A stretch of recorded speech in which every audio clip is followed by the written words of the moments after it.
کہتے ہیں کہ ایک طوطے اور طوطی کا گزر ایک ویرانے سے ہوا۔ ویرانی دیکھ کر طوطی نے طوطے سے پوچھا، یہ کس قدر ویران گاؤں ہے؟ طوطے نے جواب دیا، لگتا ہے یہاں سے کسی الو کا گزر ہوا ہے۔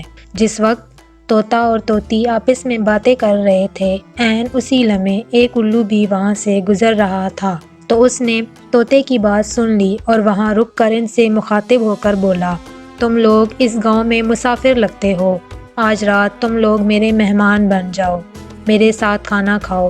الو کی محبت بھری دعوت سے طوطی اور طوطا انکار نہ کر سکے اور انہوں نے الو کی دعوت قبول کر لی۔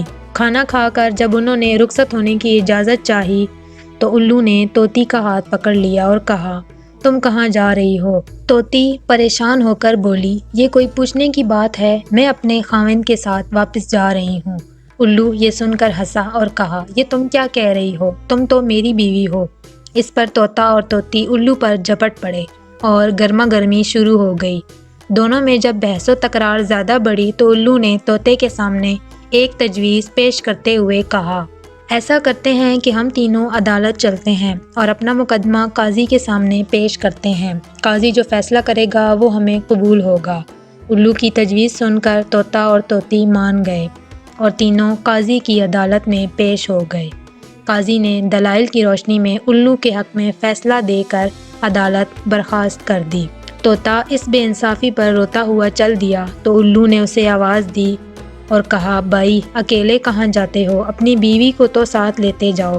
طوطے نے حیرانی سے الو کی طرف دیکھا اور بولا، اب کیوں میرے زخموں پر نمک چھڑکتے ہو؟ یہ اب میری بیوی کہاں ہے؟ عدالت نے تو اسے تمہاری بیوی قرار دے دیا ہے۔ الو نے طوطے کی بات سن کر نرمی سے بولا، نہیں دوست، یہ میری نہیں بلکہ تمہاری بیوی ہے۔ میں بس تمہیں صرف یہ بتانا چاہتا تھا کہ بستیاں الو ویران نہیں کرتے بلکہ ناانصافی سے ویران ہوتی ہیں۔ یقیناً یہ بات درست ہے کہ جس معاشرے میں انصاف ختم ہو جائے وہ معاشرہ بہت جلد ہی تباہ و برباد ہو جاتا ہے۔ اس لیے اپنے معاشرے میں انصاف و رواداری قائم کریں اور کسی غریب کی حق تلفی نہ ہونے دیں، کیونکہ غریب کی بد دعا آسمان کے دروازے ہلا دیتی ہے۔ اگر کہانی اچھی لگی ہو تو دوسروں تک پہنچانا مت بھولیے گا۔ اللہ تعالی ہم سب کا حامی و ناصر ہو، آمین۔